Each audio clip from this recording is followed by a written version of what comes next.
This is a 12-pack variety of garden herb seeds, and you get 12 herb seeds as well as this growing guide and 12 peat pellets as well.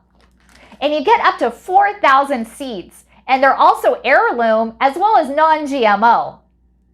They're also open pollinated as well. It also has a step-by-step guide on how to plant your seeds. And it also has tips for indoor gardening as well as saving your seeds and herb drying as well. You also get 12 peat pellets to help start your seeds. And look at all these seeds you get. You get 4,000 seeds. Let me show you a close-up of all you receive.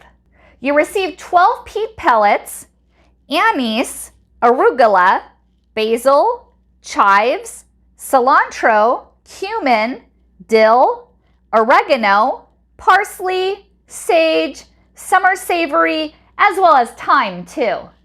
I was sent this from Open Seed Vault to evaluate and to give my opinion, and I really like it, and I think you will too.